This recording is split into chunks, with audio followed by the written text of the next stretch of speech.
Introdução. Se alguém ainda abriga o preconceito tradicional que os primeiros protestantes eram mais liberais, ele deve ser desenganado.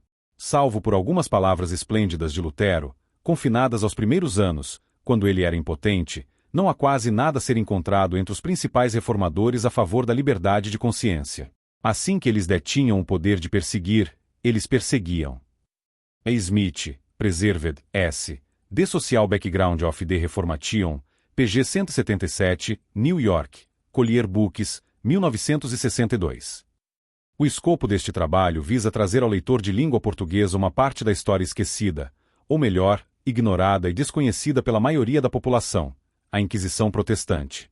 Há quem diga que ela não existiu, mas frente a todas as evidências que aqui mostraremos de autores protestantes, católicos e seculares, não nos restará nenhuma dúvida que o movimento religioso iniciado por Lutero nunca visou nenhuma liberdade de expressão, credo ou religião, mas apenas fazer uma revolução cultural, religiosa e política em uma sociedade já há 1 milênio e meio construída, e assim que eles assumiram o poder nas regiões onde se rebelavam, agiram da mesma forma que alegavam das autoridades católicas. Traremos aqui mais de 30 obras de diversos historiadores renomados e veremos todos relatando a parte da história ignorada, propositalmente, por protestantes e outros detratores.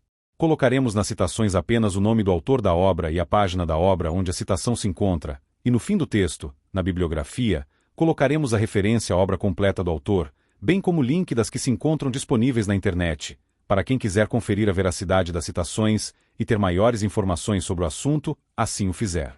Serão abordados 7 tópicos. Intolerância protestante. Segunda, divisões protestantes e animosidades mútuas. Terceira, o dinheiro como agente da revolução religiosa. Quarta, supressão sistemática do catolicismo. V. Radicalismo violento e a revolução protestante.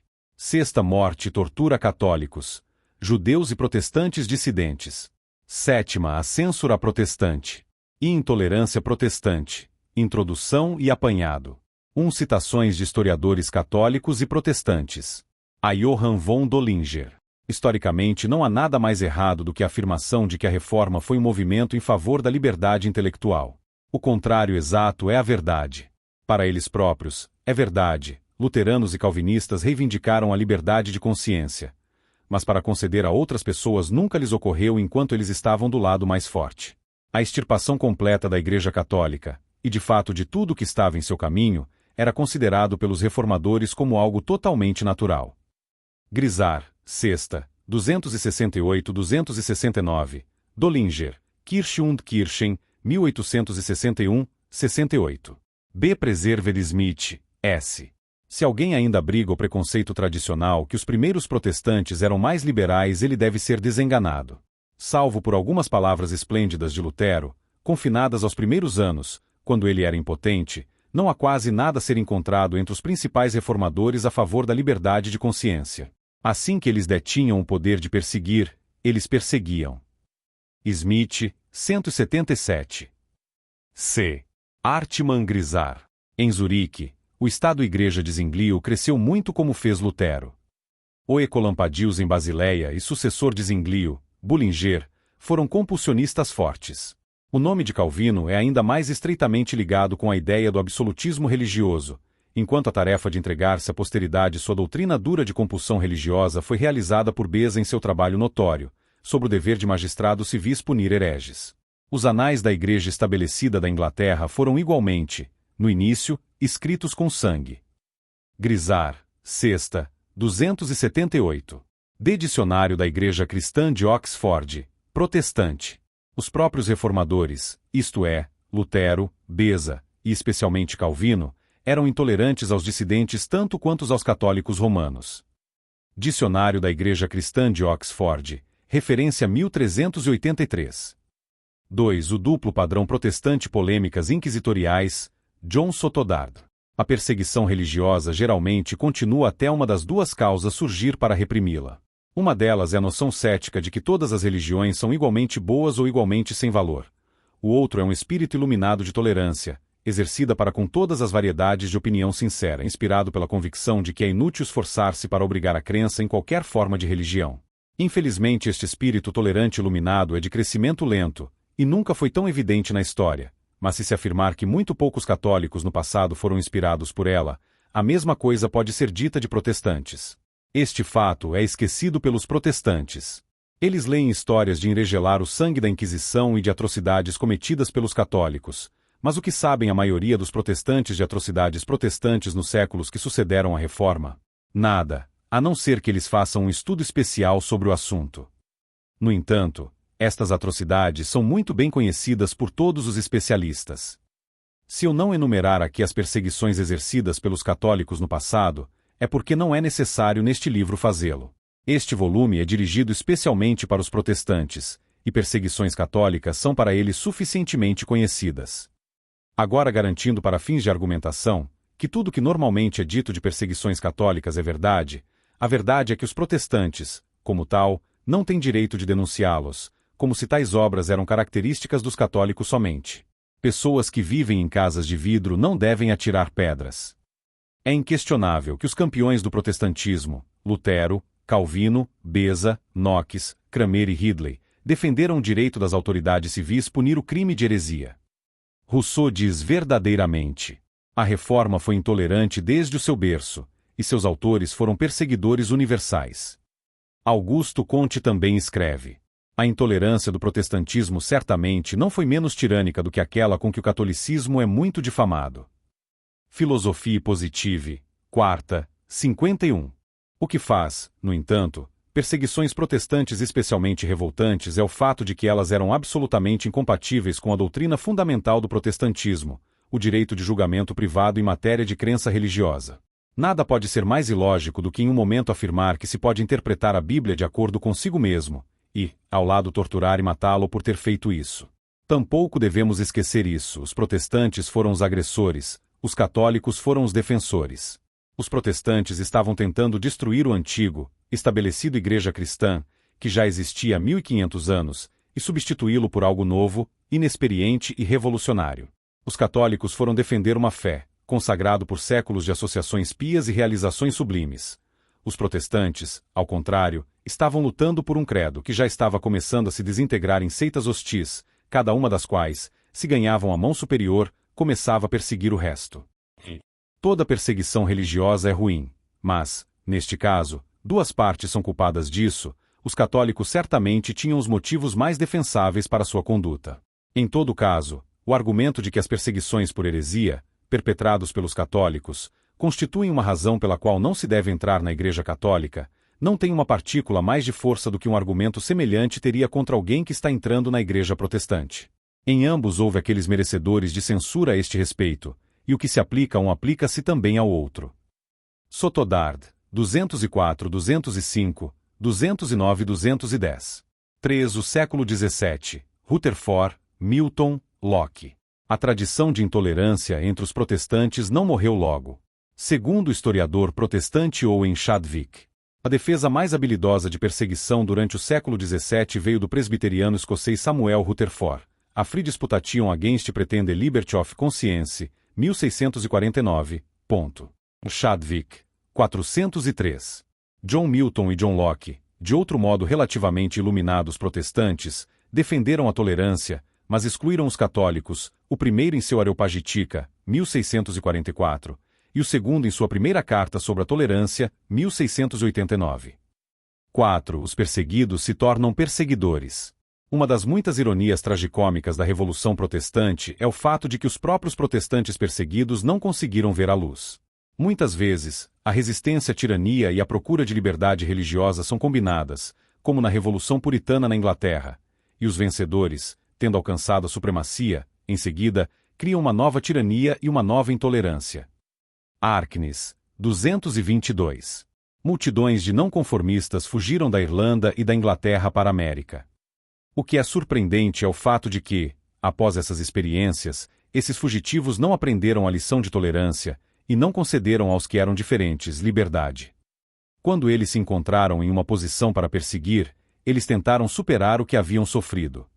Entre aqueles a quem eles atacaram era a Sociedade dos Amigos, também conhecida como Quakers. Sotodard, 207. Em Massachusetts, por convicções sucessivas, um quaquer sofreria a perda de uma orelha e depois outra, a ponta da língua com ferro quente, e às vezes, eventualmente, a morte. Em Boston, 3 homens quakers e uma mulher foram enforcados.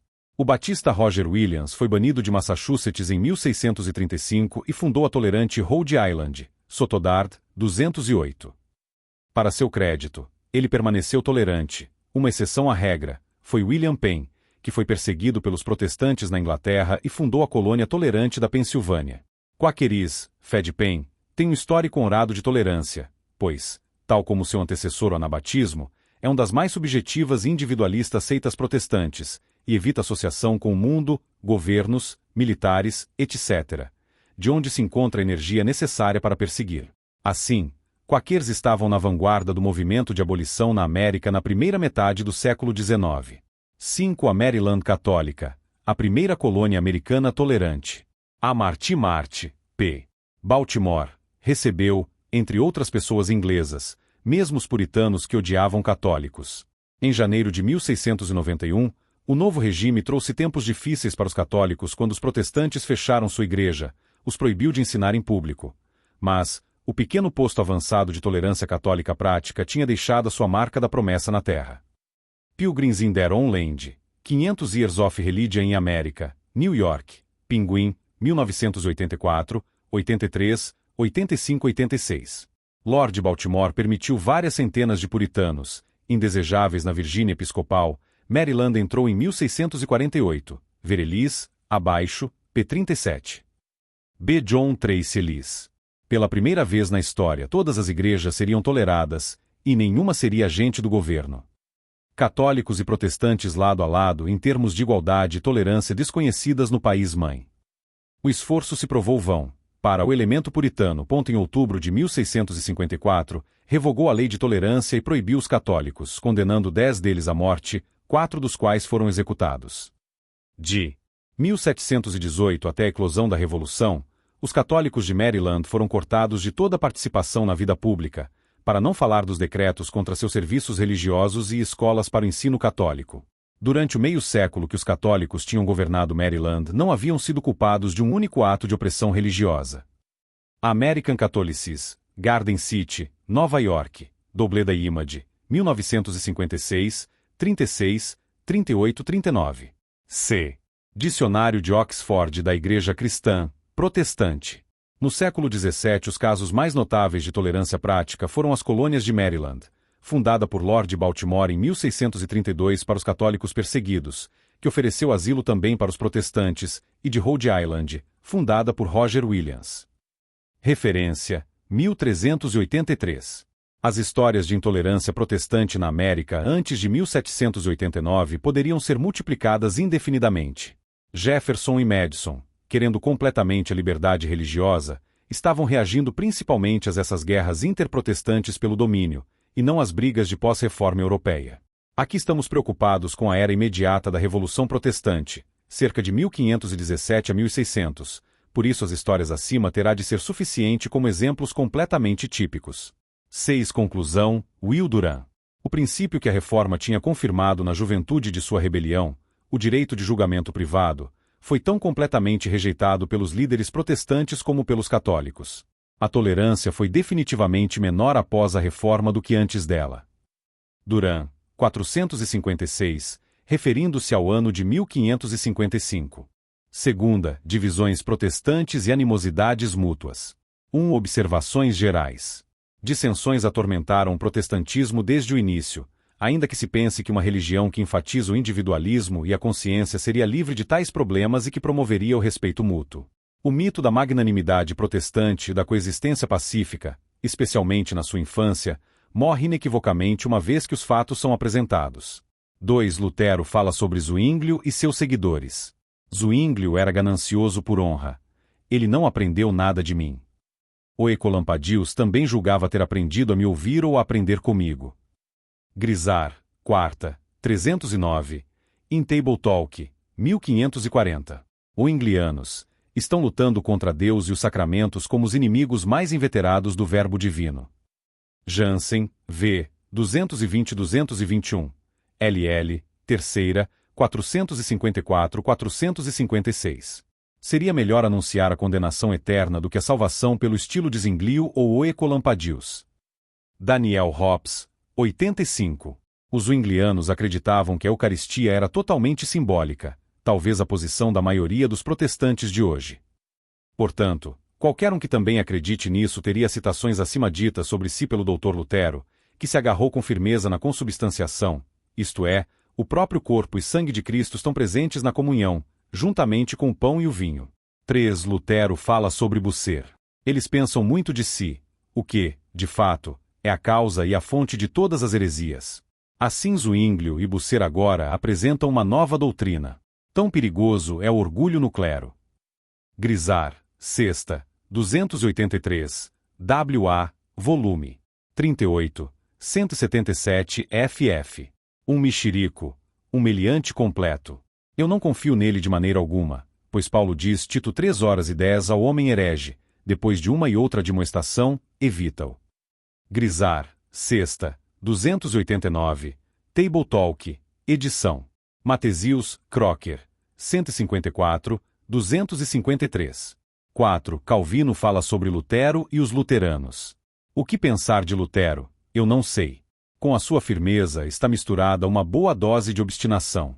Nada pode ser seguro, enquanto o furor das contendas nos agitarem. Lutero nunca será capaz de juntar-se a nós na verdade pura de Deus.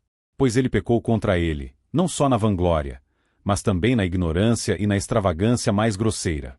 Por que absurdos ele impeliu sobre nós, quando disse que o pão é o próprio corpo? Um erro muito grave. O que posso dizer dos partidários dessa causa? Eles não fantasiam mais desvairadamente do que Marcião a respeito do corpo de Cristo. Portanto, se você tem uma influência ou uma autoridade sobre Martinho, use-a, que ele mesmo submeta-se à verdade que hoje ele ataca manifestamente. Máquina para que Lutero deixe de padecer tão imperiosamente. Dillenberger, 46-48. Letterto Martin Bucer, January 12, 1538. Estou vigiando cuidadosamente para que o luteranismo não ganhe terreno, nem seja introduzido na França.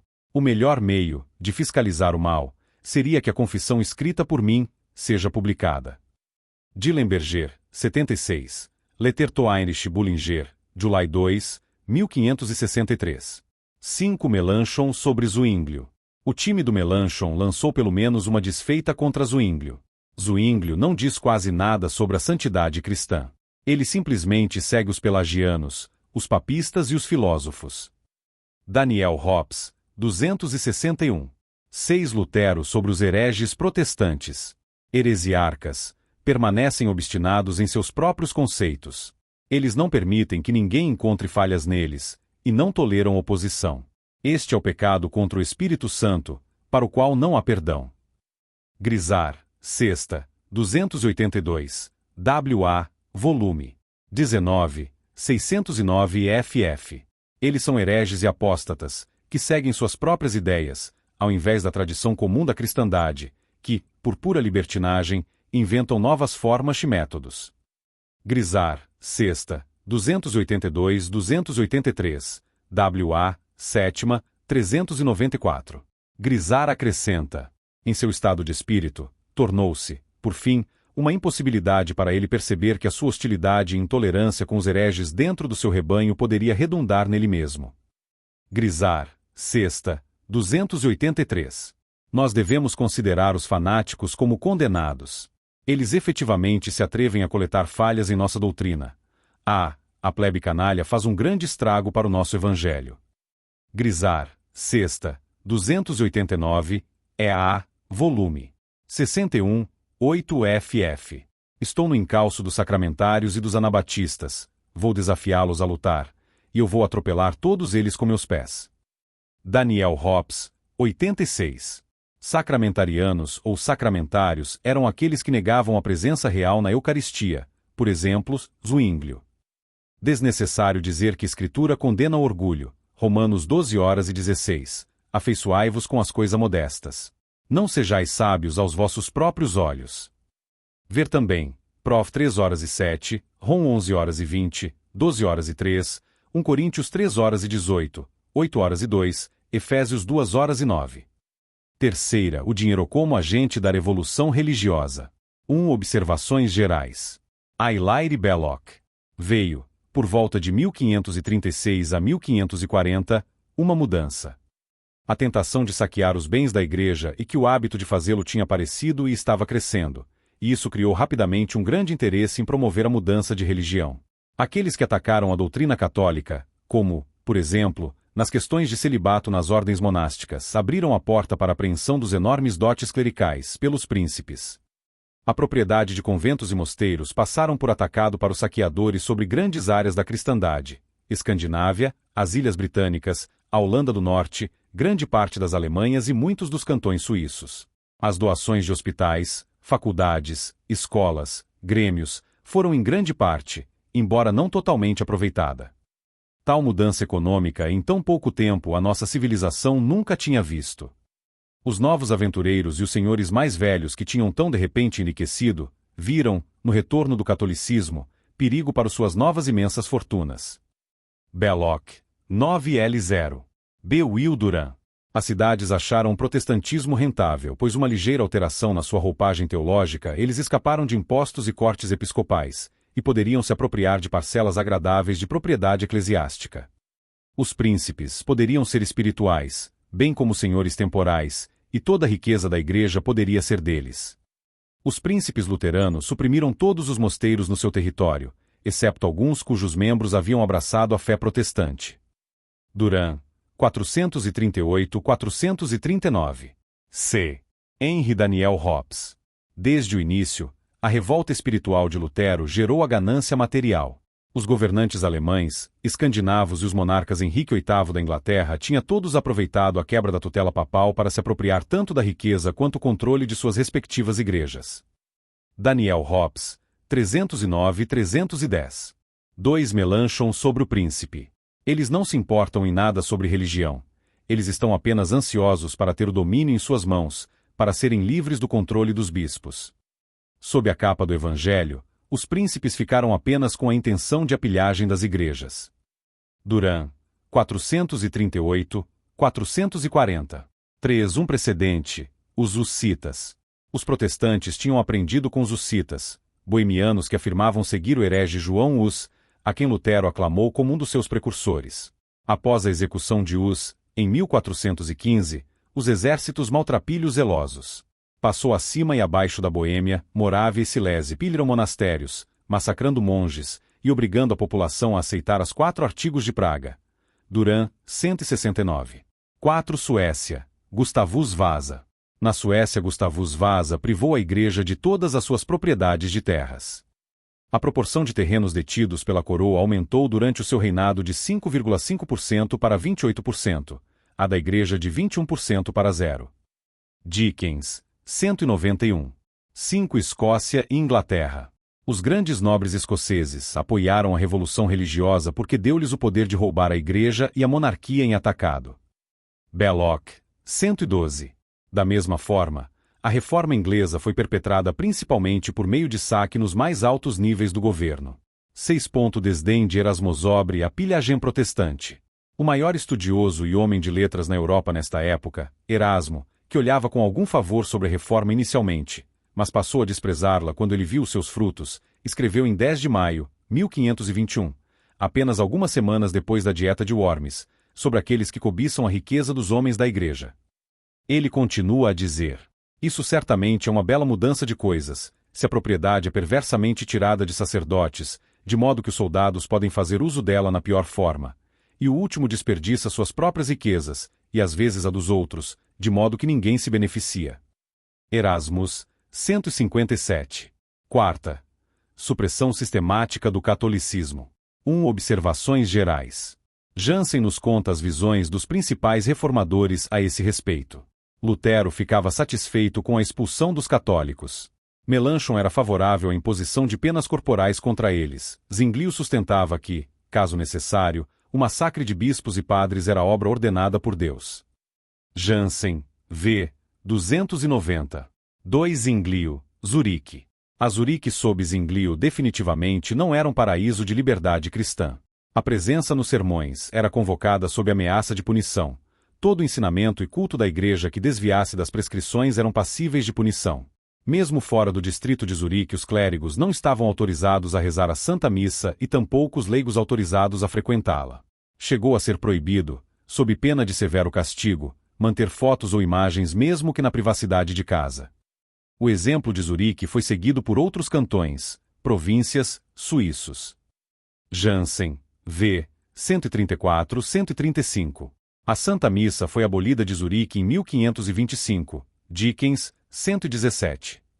Como foi que as ideias de Zwinglio se espalharam? O progresso delas foi marcado pela destruição de igrejas e o incêndio de monastérios. Os bispos de Constance, Basle, Lausanne e Genebra foram forçados a abandonar suas arquidioceses. Daniel Hobbes, 81-82. 3. Farel, Genebra. William Farel, que precedeu Calvino em Genebra, ajudou a abolir a Santa Missa, em agosto de 1535, a invadir as igrejas todas, e a fechar os 4 monastérios e o convento da cidade. Arknes, 8. O sermão dele em Sente. Peters foi ocasião de várias rebeliões. Estátuas foram quebradas, pinturas destruídas, e tesouros da igreja, no valor de 10,000 crowns, desapareceram. Hughes, 226-227. 4. Busser, Augsburgo, Ulm, Estrasburgo. Martin Busser, embora desejoso de ser reconhecido como ponderado e pacífico, defendeu abertamente o poder das autoridades sobre as consciências. Ele jamais descansou até, em 1537, conseguir a supressão total da Santa Missa em Augsburgo. Por conta de sua instigação, várias pinturas finas, monumentos e obras de arte da antiguidade foram desenfreadamente rasgados, quebrados e destruídos. Qualquer pessoa que se recusasse à submissão e frequentasse culto público era obrigada a sair dos limites da cidade em até 8 dias. Cidadãos católicos foram proibidos, sob severas penas, de participar de cultos católicos em outras localidades. Em outras cidades, Busser também não deixou de agir com violência e intolerância, por exemplo, em Ulm, onde ele ajudou Écolampadius em 1531, e em Estrasburgo, onde, em 1529, após o conselho da cidade ter proibido o culto católico, os conselheiros requisitaram pregadores para ajudar a preencher as igrejas vazias emitindo ordens que prescreviam comparecimento nos sermões. Grisar, Sexta, 277-278. 5. Várias cidades e localidades protestantes. Em 1529 o Conselho de Estrasburgo também ordenou que fossem quebrados todos os altares, imagens e cruzes que ainda restavam, sendo então destruídas várias igrejas e conventos. Jansen, v. 143-144. Eventos similares ocorreram também em Frankfurt am Main, Duran, 424. Em uma convenção religiosa em Hamburgo, em abril de 1535, as cidades luteranas de Lubeck, Bremen, Hamburgo, Luneburgo, Stralsund, Rostock e Wismar todas votaram pelo enforcamento de anabatistas e pelo espancamento de católicos e zwinglianos antes de bani-los. Jansen, v. 481. No território natal de Lutero, Saxonia, já se havia instituído o banimento de católicos em 1527. Grisar, Sexta, 241-242. Em 1522 uma turba forçou a entrada na igreja de Wittenberg, nas portas da qual Lutero havia pregado suas teses, e destruíram todos os seus altares e estátuas, e expulsaram os clérigos. Também foi assim em Rotenburg, em 1525, a figura de Cristo foi decapitada. Em 9 de fevereiro de 1529, tudo que anteriormente era reverenciado na bela e antiga Catedral de Basle, na Suíça, estava destruído. Esses exemplos de brutalidade e fanatismo poderiam ser citados aos montes. Sotodard, 94. Em Constance, em 10 de março de 1528, a fé católica estava plenamente interditada, pelo Conselho. Não há direito algum além daqueles previstos nos evangelhos como agora interpretados, altares foram demolidos, os órgãos foram removidos como sendo obras de idolatria, tesouros da igreja foram enviados ao fisco. Jansen, v. 146. 6. Escócia, John Knox. Na Escócia, John Knox e companhia criaram legislação na qual era proibido rezar a Santa Missa ou estar nela presente, sob pena de, para a primeira transgressão, o perdimento de todos os bens e espancamento, na segunda transgressão, o banimento, e na terceira, a morte. Hughes, 300.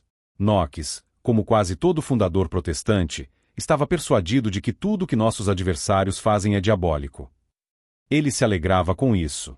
Perfeito ódio que o Espírito Santo engendra nos corações dos eleitos de Deus contra os detratores de seus sagrados estatutos. John Knox, History of the Reformation in Scotland, New York, 1950, Introduction, 73. Em conflito com esses oponentes condenados, e deste, católicos, todos os meios são justificados, mentiras, traição, e bide, e, 194 nota 2, contradições flexíveis na política. Duran, 610, Knox, e Biden, Introdução, 44. Ver também Edwin Muir, John Knox, London, 1920, 67, 300. 7. Lutero. Lutero estava na vanguarda dessa notável inquisição contra a prática católica. É dever das autoridades resistir e punir essa blasfêmia pública. Grisar, Sexta, 240. Não apenas o poder espiritual, mas também o poder secular deve servir ao Evangelho, quer voluntariamente, quer não. Grisar, Sexta, 245. Lutero tinha decidido, por volta de 1527, que os homens desprezam o Evangelho e insistem em ser compelidos pela lei e pela espada. Grisar, Sexta, 262. É a terceira, 39. Carta para Georges Palatin. Mesmo que eles não acreditem, eles devem, ainda assim, ser levados à pregação, para que então eles pelo menos aprendam as obras exteriores da obediência. Grisar, Sexta, 262. Em 1529. Embora nós não possamos e nem devamos forçar alguém na fé, ainda assim as massas devem ser detidas e levadas a ela, para que aprendam o que é certo ou errado. Grisar, Sexta, 263. W.A. XXX, 1, 349. Prefácio Tossamaler Catechiz, 1531. É nosso costume amedrontar aqueles que ou não aparecem na pregação, e ameaçar com banimento e com a lei. Caso eles se provem contumazes, excomunguemos-los, como se fossem pagãos. Grisar, Sexta, 263. Em, Nona, 365. Carta para Leonard Beyer, 1533. Embora a excomunhão no papado tenha sido vergonhosamente abusada, mesmo assim não devemos aboli-la, mas fazer bom uso dela, como Cristo mandou. Duran, 424-425. Se me permitem um trocadilho irresistível, as massas católicas foram excluídas, enquanto que as massas católicas foram incluídas nos cultos protestantes. 8. Melanchthon e Calvino. Melanchthon pediu ao Estado que compelisse o povo a frequentar os cultos protestantes. Duran, 424.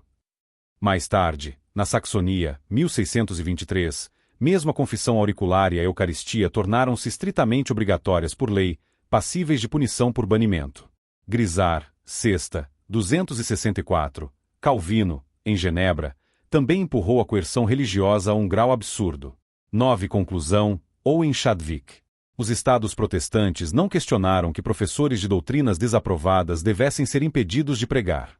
Nem questionaram que o Estado devesse usar leis para encorajar a ida aos cultos. Na Inglaterra anglicana e Alemanha luterana, Holanda reformada, os cidadãos também estavam sujeitos a sanções caso não tivessem uma boa razão para faltar ao culto de suas paróquias. Chadwick, 398. V. Radicalismo violento e a Revolução Protestante. Inventividade revolucionária de Lutero. Se eu tivesse todos os frades franciscanos em uma casa, eu tocaria fogo nela. Ao fogo com eles. Grisar, Sexta, 247. Table Talk editado por Matesius, 180, verão 1540. É dever suprimir o Papa à força. Grisar, Sexta, 245. Em, Quarta, 298. Os poderes espirituais, e também os temporais, terão que sucumbir ao Evangelho, ou por amor ou pela força, como é claramente provado por toda a história bíblica. Jansen, Terceira, 267. Carta para Frederic, eleitor da Saxonia, 1522. Ver também, Martin Luther's Violen, Inflammatory Rhetoric and its Relationship to the German Peasants Revolt, de 1524 a 1525. Os pensamentos e opiniões de Lutero a esse respeito são bastante complicados. Recomendo altamente a qualquer um que queira melhor entendê-los que leia este artigo, que é muito documentado, com escritos do próprio Lutero e opinião de vários historiadores da Igreja, tanto protestantes quanto católicos. 2. Zuinglio. Zuinglio também tinha notórias tendências militaristas. Zuinglio chegou a declarar que o massacre dos bispos era necessário ao estabelecimento de um evangelho puro. Em 4 de maio de 1528, ele escreveu: os bispos não desistirão de sua fraude, até um segundo Elias aparecer para fazer chover espadas sobre eles. É mais sábio arrancar fora um olho cego do que deixar o corpo todo corromper-se. Jansen, v. 180. Zuinglio's Works, 7ª, 174-184. Zuinglio foi morto, com outros 24 pregadores zuinglianos, na Batalha de Kapel, a algumas milhas ao sul de Zurique, em 11 de outubro de 1531. Lutero ficou contente ao receber a notícia. Esse evento deve ter ajudado a fazer do sucessor de Zuinglio, Bullinger, o mais suave e moderado de todos os fundadores do protestantismo. 3. Lutero e Melanchthon toleram a escravidão. Lutero, endurecido pelo amargo remédio da Revolução dos Camponeses, sancionou a escravidão, citando o Velho Testamento. Ovelhas, gado, servos homens eram todos posses a serem vendidas como aprouvesse aos seus donos. Era uma boa coisa então e ainda o é. Caso contrário, nenhum homem poderá compelir ou domesticar o povo servil. Duran, 449, W.A., 15, 276, Belfort Bax, De Piazza's War in Germany, London, 1899, 352. Melanchthon, sucessor de Lutero, acompanhou na defesa da servidão. Duran, 457, Jansen, 4ª, 362-363. Sexta morte e tortura a católicos, protestantes dissidentes e judeus. 1. Lutero. Há outros que ensinam em oposição a alguns artigos de fé relacionados que é manifestamente fundamentado nas Escrituras e professado pelos bons cristãos ao redor de todo o mundo, como os que são ensinados às crianças, no credo. Hereges desse tipo não devem ser tolerados, mas punidos como blasfemos abertos. Se alguém quer pregar ou ensinar, deixe-o dar a conhecer o chamado ou o comando que o impele de fazê-lo, ou deixe-o manter silêncio. Se ele não vai manter-se quieto, então deixe as autoridades civis comandarem o canalha seu legítimo mestre, nomeadamente, mestre Hans d'Este, o carrasco. Jansen, X, 222. EA, BD 39, 250-258. Comentário no 82º Salmo, 1530, confronte com. Duran, 423, Grisar, Sexta, 26-27. Aqueles sediciosos artigos de doutrina deveriam ser punidos pela espada, sem que houvesse necessidade de mais provas. Para o resto, os anabatistas mantêm princípios relativos ao batismo de crianças, ao pecado original e inspiração, que não têm conexão com a palavra de Deus e são na verdade opostos a isso. Autoridades seculares são também compelidas a restringir e punir manifestamente falsas doutrinas, por pensar que desastre aconteceria se crianças não fossem batizadas. Além disso, os anabatistas separam-se de igrejas e estabelecem um ministério e congregação próprios, que é também contrário à ordem de Deus. De tudo isso, se torna claro que as autoridades seculares estão compelidas a infligir punições corporais nos ofensores. Também quando é um caso de apenas defender alguns princípios espirituais, como o batismo de crianças, pecado original e separação desnecessária, e então, nós concluímos que os sectários teimosos devem ser postos à morte. Jansen, X, 222-223, panfleto de 1536. Bullinger viu a contradição no apelo de Lutero para a tradição por punição dos hereges, e pensou que isso era verdadeiramente risível, que ele devesse de repente apelar para o fato de a Igreja ter mantido isso por tanto tempo. Se o argumento de Lutero, baseado no uso duradouro, seja admitido, e em seguida toda a própria doutrina de Lutero cai, por seu ensinamento não ser aquele que a Igreja Romana manteve por tanto tempo. Grisar, Sexta, 259, Carta a Albert, Margrave of Brandenburg. Consistência lógica nunca foi um dos pontos fortes de Lutero. Grisar atesta que todo seguidor do evangelho dele esteve compelido a considerar todas as opiniões que divergiram das dele como heresias ateias. Ele nunca duvidou a partir do momento em que ele descobriu seu novo evangelho. Grisar, Sexta, 238. Duas fontes não católicas bem conhecidas e respeitadas concorrem, como para o fato de a adoção da perseguição de Lutero por protestantes não luteranos. Em 1530 Lutero avançou na visão de que duas ofensas deveriam ser penalizadas até mesmo com morte, nomeadamente sedição e blasfêmia. Lutero interpretou mera abstenção do ofício público e serviço militar como sedição e uma rejeição de um artigo do Credo dos Apóstolos como blasfêmia. Em um memorando de 1531, composto por Melanchthon e assinado por Lutero, uma rejeição do ofício ministerial foi descrita como blasfêmia insuportável, e a desintegração da Igreja como sedição contra a ordem eclesial. Em um memorando de 1536, novamente composto por Melanchthon e assinado por Lutero, a distinção entre os anabatistas pacíficos e os revolucionários foi obliterada. Byington, 295.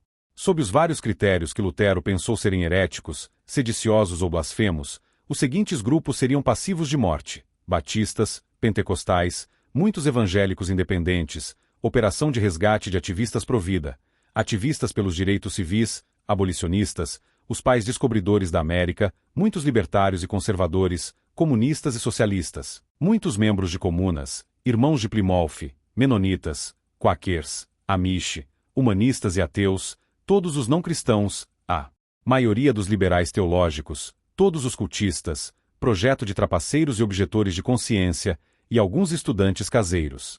Eu, por mim, teria falhado o teste Tirassol de Lutero para a ortodoxia em pelo menos 5 desses motivos.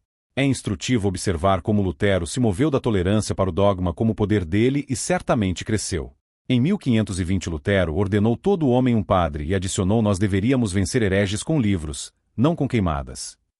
Carta aberta à nobreza cristã, Trabalhos de Lutero, Filadélfia, 1943, e 76, 142. Mas um homem que possuiu a certeza de ter a palavra de Deus não pôde tolerar sua contradição. Em meados de 1529, ele estava desenhando algumas distinções delicadas. Mesmo os incrédulos deveriam ser forçados a obedecer aos 10 mandamentos, ir à igreja e exteriormente conformar-se. Carta de August 26, 1529 para Joseph Met. Em 1530, em seu comentário no 82º Salmo, ele aconselhou aos governantes a darem sentença de morte a todos os hereges que pregaram sedição ou contra a propriedade privada, e aqueles que ensinaram contra o manifesto artigo de fé. W.A. XZ. 1, 208 ff. Nós deveríamos notar, entretanto, que rumo ao fim de sua vida, Lutero retornou ao seu sentimento inicial por tolerância. Em seu último sermão ele aconselhou o abandono de todas as tentativas de destruir a heresia por força. Will Durant, 420-430. De novo, com a revolta dos camponeses, era tarde demais, a sorte estava lançada. Durant há exemplos de perseguição por reformadores depois de Lutero. Durant 423-425 Busser instou exterminação de todos os que professavam falsas religiões, junto com suas esposas, filhos e gado, Bax e Biden, 352. Melanchthon insistiu na punição capital para a rejeição da real presença de Jesus Cristo na Eucaristia, a negação do batismo às crianças, Smith, 177, e a crença de que algum pagão poderia ser salvo, Jansen, 4ª, 140-141. Ele pediu a supressão de todos os livros que se opusessem ao prejudicado ensinamento luterano, Jansen, 14, 503.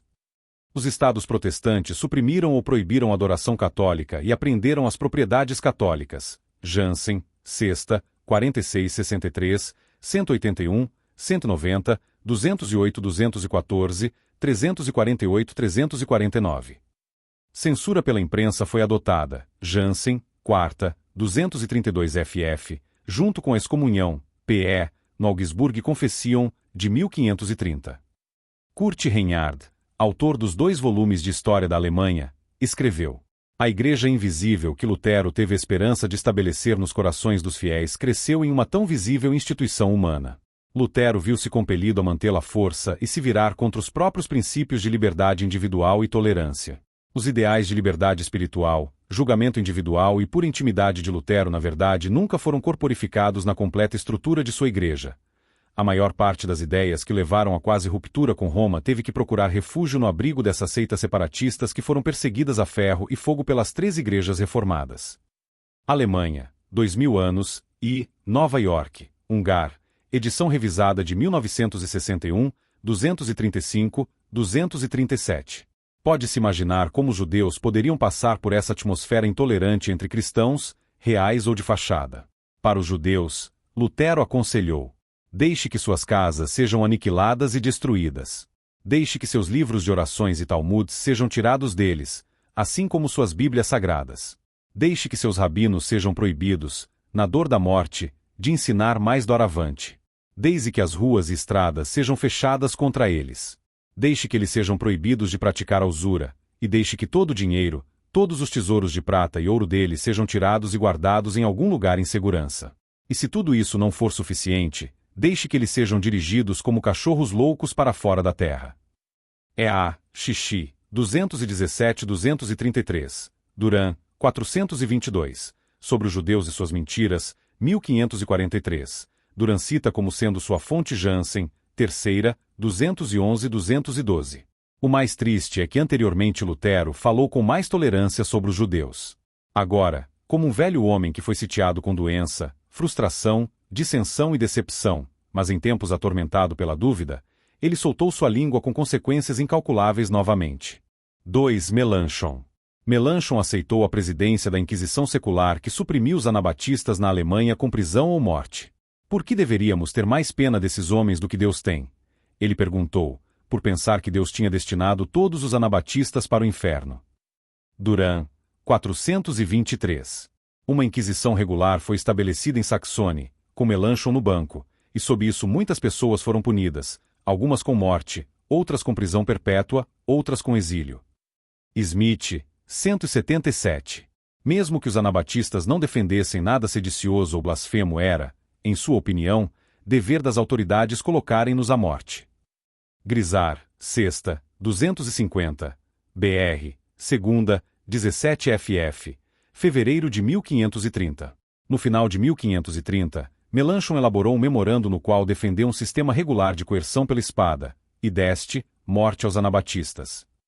Lutero assinou, com suas palavras isso me agrada e adicionou. Embora possa parecer cruel puni-los pela espada, ainda assim é mais cruel deles não ensinarem nenhuma doutrina certa, e por perseguir a doutrina verdadeira. Grisar, sexta, 251. O teólogo protestante August W. Unzinger conclui que Melanchthon estava acostumado a não perder tempo recorrendo a ferro e fogo. Isso forma uma mancha escura em sua vida. Muitos homens foram vítimas de seu memorando.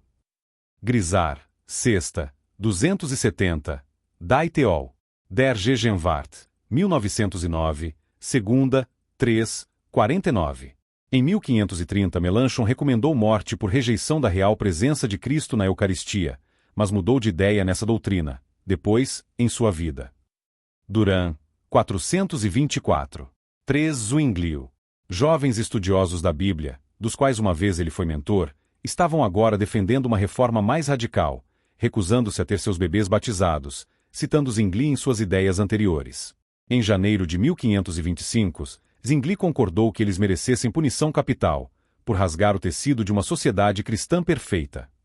John L. Root, Anabatistas da América. Quem são eles? Cristianismo hoje, 22 de outubro de 1990, 26 Confronte com Dickens, 117, Lucas, 511. Zurique de Zwinglio, sem misericórdia, perseguiu os anabatistas. A perseguição dos anabatistas começou em Zurique. As sanções prescritas pelo Conselho da cidade de Zurique foram afogamento, queimadura ou decapitação, de acordo com o que parecia aconselhável. É nosso desejo, proclamou o Conselho, de que independentemente de onde forem encontrados, sozinhos ou em companhia, eles devem ser arrastados à morte, e nenhum deles deve ser poupado. Jansen, v. 153-157. 4. Busser. No seu diálogo, de 1535, Busser chamou os governantes a exterminar, a ferro e fogo, todos os que professavam falsa religião, e até suas esposas, filhos e gado. Jansen, v.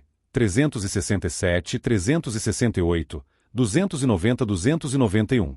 5. Knox. Sua convicção relembra as mais escuras práticas da Inquisição. Cada herege era para ser condenado à morte, e as cidades predominantemente heréticas deviam ser feridas com a espada e totalmente destruídas. Para o homem carnal, isso pode parecer um julgamento severo.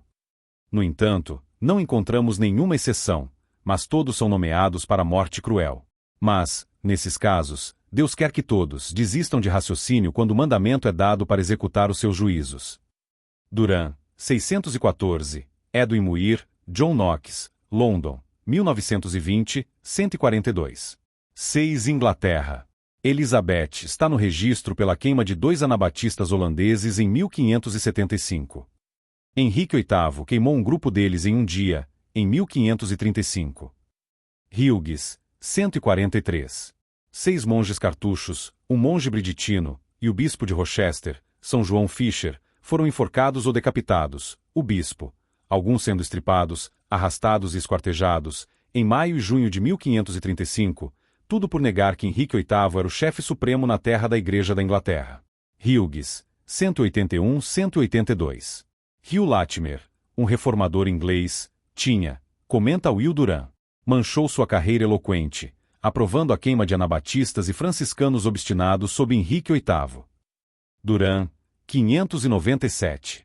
Da Rainha Elizabeth, escreve Philip Hughes. Promulgou uma definição de heresia que fez a vida segura para todos os que acreditavam na Trindade e na Encarnação. Mas o estatuto deixado intacto que a heresia era, por lei comum, um crime punível com a morte. Um servete inglês pode ter sido queimado sob Elizabeth, e, de fato, em 1589 ela queimou um ariano. Hughes, 274. Foi em 1679 que a pena capital por heresia foi abolida na Inglaterra, por um ato do parlamento de Charles II. Hughes, 274. John Sotodard dá uma conta de Henrique VIII, que fundou o anglicanismo. O assassino de 2 mulheres e carrasco de muitos dos mais nobres ingleses da época, que tiveram a consciência e a coragem de se opor a ele. Entre estes estavam o venerável Bispo Fisher e Sir Thomas More, um dos homens mais ilustres do seu século. Quando Henrique começou sua perseguição, havia cerca de 1000 monges dominicanos na Irlanda, apenas 4 dos quais sobreviveram quando Elizabeth subiu ao trono 30 anos depois. Execuções rapidamente começaram. Ao mesmo tempo, cerca de 800 por ano, mais ou menos a última metade do século XVI. Alan Protestante diz que as torturas repugnantes e execuções de padres jesuítas no reinado de Elizabeth foram caracterizados por uma selvageria e fanatismo, que eu sou muito certo que nenhum relato da Inquisição poderia ter superado. Os detalhes destas atrocidades formariam leitura muito desagradável para os protestantes, habituados como estão a pensar que toda perseguição religiosa foi feita por católicos. Como Newman diz, é mais agradável, para eles, declamar contra a perseguição e chamar a Inquisição o inferno, do que considerar os seus próprios dispositivos e as obras das suas próprias mãos.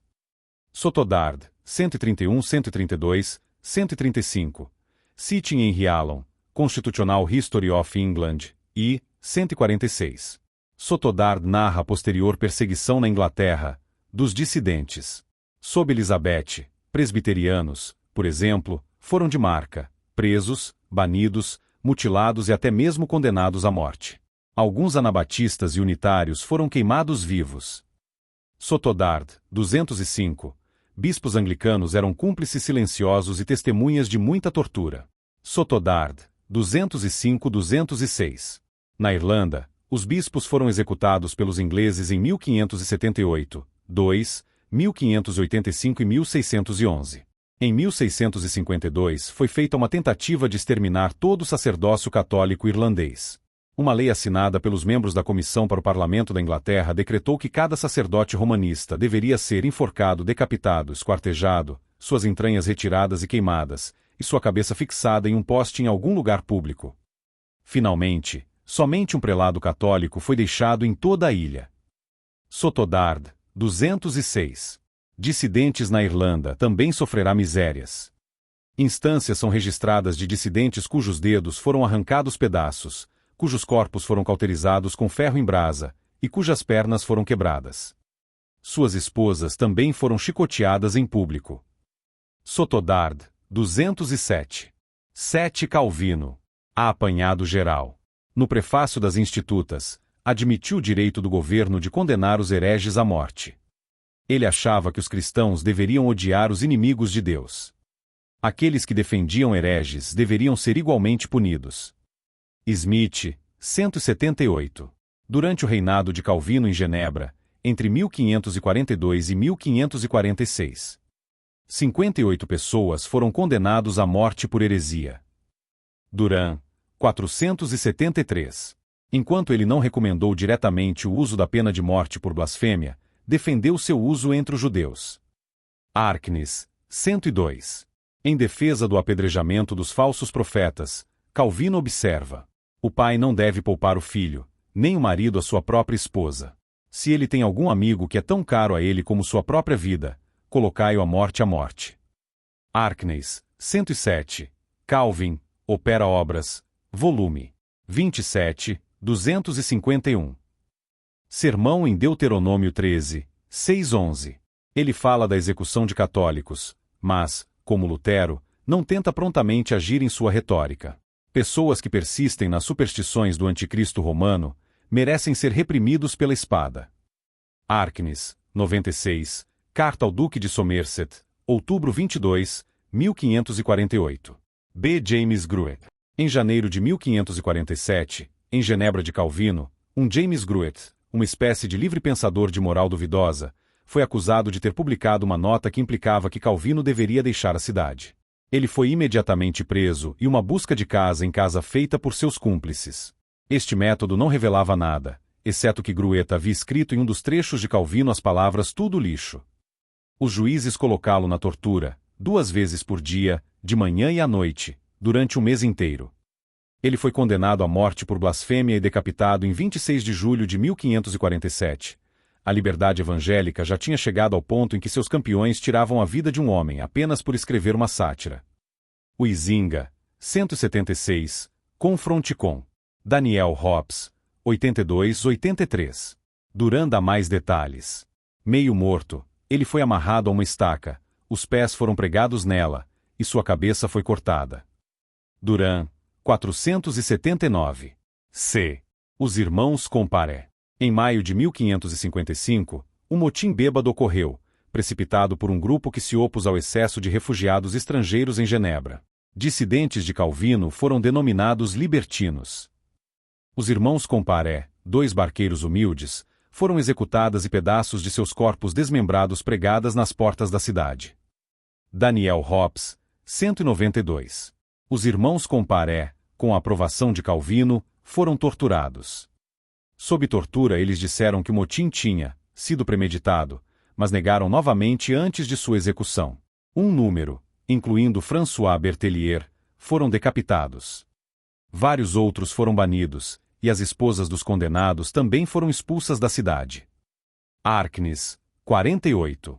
Todos os outros líderes do partido fugiram e foram condenados à morte na sua ausência. Daniel Hobbes, 192. De Miguel Servetus. A execução mais infame em Genebra foi a de Miguel Servet, médico espanhol que negava a Trindade, e era uma espécie de panteísta agnóstico. Conhecera Calvino, e este último declarou em 13 de fevereiro de 1547 em uma carta a Farel: se ele vier, que a minha autoridade prevalece, eu não o deixarei voltar para casa vivo. Daniel Hobbes, 186. Com o conhecimento de Calvino e, provavelmente, a sua instigação, William Trier, de Genebra, denunciou Servet à Inquisição Católica em Viena e encaminhou o material enviado pelo herege para Calvino. Huizinga, 177. Daniel Hobbes diz deste episódio que os historiadores protestantes referem-se a ele com vergonha. Daniel Hobbes, 187. O fato não pode ser evitado que Calvino entregou Servet à Inquisição, e depois tentou quer por uma mentira ou um subterfúgio cobrir sua parte no assunto. Arquines, 42. Ao chegar em Genebra, em 13 de agosto de 1553, ele foi detectado quase que imediatamente. Através da instigação de Calvino, ele foi preso e colocado na prisão. Calvino esperava por sua execução. Arquines, 42. Em 20 de agosto, ele escreveu para Farel: espero que Servet seja condenado à morte, mas gostaria que ele fosse poupado da pior parte da punição, que significa fogo. Daniel Hobbes, 190. Isso é o máximo que pode ser dito sobre misericórdia de Calvino neste caso. Em 26 de outubro, o conselho ordenou que ele fosse queimado vivo no dia seguinte. Que ele desejou a morte de Servet, é claro. Arquines, 44. Observações de Calvino sobre esta morte terrível tornaram a leitura horripilante. Ele mostrou a estupidez muda de uma besta. Ele continuou berrando na moda espanhola: misericórdias. Daniel Hobbes, 190-191. Henry Allen, o historiador protestante, deu o seguinte parecer: Servete, de fato, foi queimado não tanto por suas heresias, como por ofensa pessoal que ele tinha feito vários anos antes a Calvino, o que parece ter irritado o temperamento do grande reformista, de modo a fazê-lo resolver o que ele posteriormente executou. Assim, no segundo período da Reforma, esses sintomas sinistros que haviam aparecido em sua primeira fase, a desunião, a virulência, o fanatismo, a intolerância, cresceram mais inveterados e incuráveis. Allan, e Biden, I. 280. A morte de Servete, pela qual Calvino tem grande parte da responsabilidade, escreve Wendell, marcou o reformador com um estigma maldito que nada foi capaz de apagar. Daniel Hobbes, 191. Esse estigma, no entanto, é compartilhada por muitos outros reformadores, que elogiaram esta vingança atroz. Melanchthon, em uma carta a Calvino e Bullinger, deu graças ao Filho de Deus, e chamou a queima um exemplo piedoso e memorável para toda a posteridade. Bucer declarou de seu púlpito, em Estrasburgo, que Servete merecia ser estripado e rasgado em pedaços. Bullinger, geralmente humano, concordou que os magistrados civis devessem punir blasfêmia com a morte. Durand, 484. Em 1554 Calvino escreveu o Tratado contra os erros de Servete, em que ele tentou justificar sua ação cruel. Muitas pessoas têm me acusado de tal crueldade feroz que, eles alegam, eu gostaria de matar de novo o homem que eu destruí. Não só estou indiferente a seus comentários, mas eu me alegro no fato de que eles cospem na minha cara. Daniel Hobbes, 191. Esta foi a atitude de Calvino para a punição e execução de hereges. De que maneira, eu submeto, ele é moralmente melhor do que aqueles que cometeram atrocidades por meio da Inquisição. 8. A tortura protestante. Quanto ao mito de que a tortura era uma tática apenas dos católicos, Jansen cita uma testemunha ocular protestante falando o contrário. O teólogo protestante Meifart descreveu as torturas que ele tinha testemunhado pessoalmente. O espanhol sutil e o astuto italiano têm horror dessas bestialidades e brutalidades, e em Roma, não é habitual submeter a um assassino, uma pessoa incestuosa ou um adúltero à tortura pelo espaço de mais de 1 hora. Mas na Alemanha, tortura é mantida por um dia inteiro, durante um dia e uma noite, por 2 dias, mesmo também por 4 dias, após isso se começa de novo. Há histórias existentes tão horríveis e revoltantes que nenhum verdadeiro homem pode ouvi-las sem um estremecimento. Jansen, 16, 516, 518, 521. Ele também proporciona um outro exemplo típico do tratamento de anabaptistas.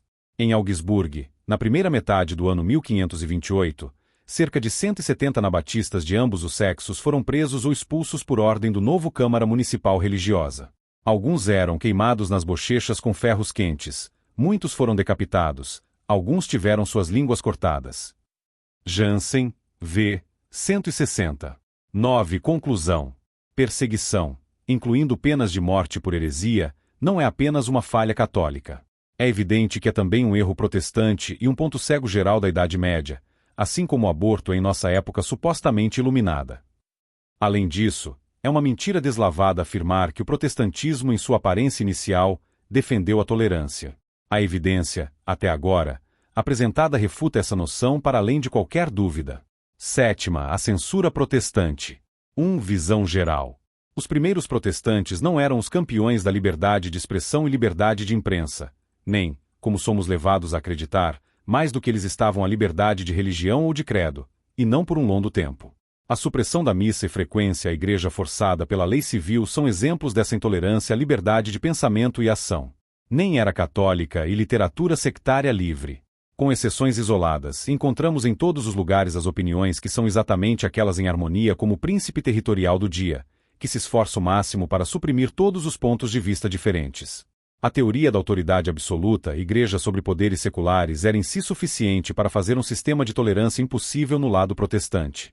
Desde a primeira vida religiosa entre os protestantes foi influenciada pela contradição sem esperança que por um lado Lutero impunha como um dever sagrado de cada indivíduo, em todos os assuntos de fé, a deixar de lado toda a autoridade, sobretudo a da igreja, e de seguir apenas seu próprio julgamento, enquanto, por outro lado, os teólogos reformados deram um poder secular só príncipe sobre a religião de sua terra e assuntos.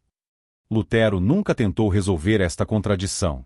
Na prática, ele estava contente que os príncipes tivessem o controle supremo sobre a religião, doutrina e da igreja, e que era seu direito e seu dever de suprimir todas as crenças religiosas que diferissem da sua. Jansen, 14, 230-231, citando Johann von Dollinger, Kirche und Kirchen, 1861, 52 ff. O Corpus Doctrinae de Melanchthon tinha sido impresso por um longo tempo na Saxonia, mas por ocasião das controvérsias cripto-calvinistas o eleitor Augustus proibiu o trabalho que estava sendo impresso. O controle de imprensa, que Melanchthon havia defendido contra os outros, agora foi feito a si mesmo. Jansen, 14, 506.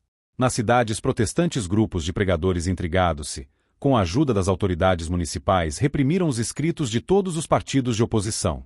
Quando pela primeira vez Lutero começou a escrever livros, dizia-se de modo que Frederic Staphylos recordou à mente, 1560, que seria contrário à liberdade cristã, se o povo cristão e as pessoas comuns não tivessem permissão para ler todos os tipos de livros.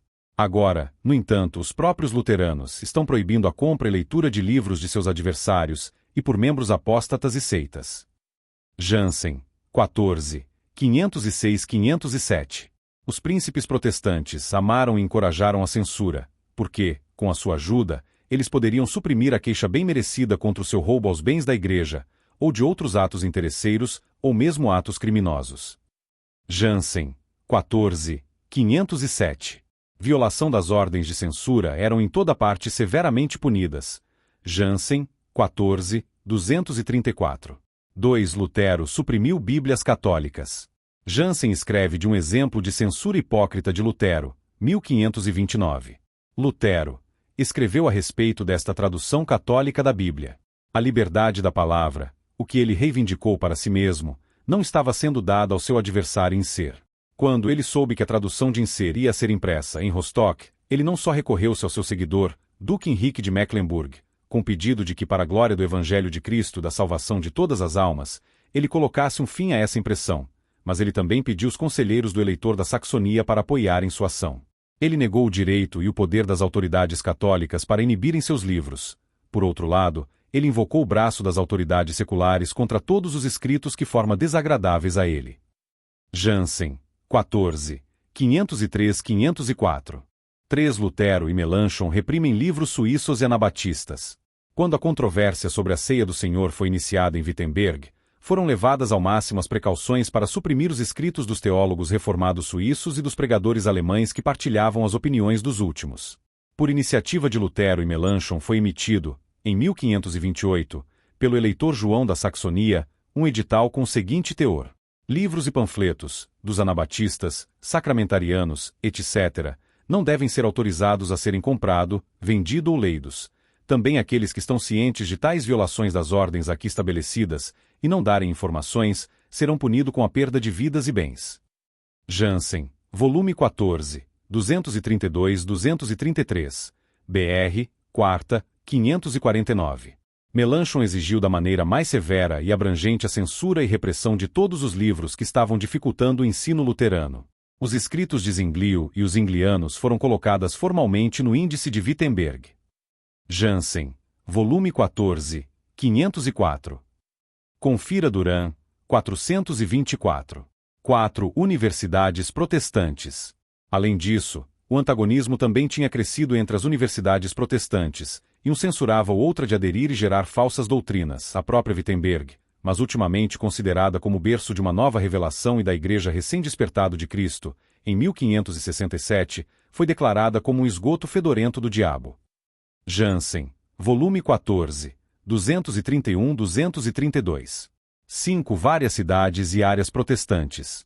Em Estrasburgo os escritos católicos foram suprimidos, já em 1524. O Conselho de Frankfurt exerceu estrita censura. Em Rostock, em 1532, o impressor dos Irmãos da Vida Comum foi levado para a prisão, porque ele tinha usado sua imprensa em detrimento do protestantismo. Jansen, 14, 502. Onde quer que o príncipe, de acordo com a moda antiga bizantina, se considerava um teólogo, ele conseguiu a censura em pessoa. Jansen, 14, 233. 6. Conclusão. Outros exemplos poderiam, é claro, ser multiplicados, mas os exemplos acima bastam para ilustrar a hostilidade protestante geral para uma liberdade de impressa.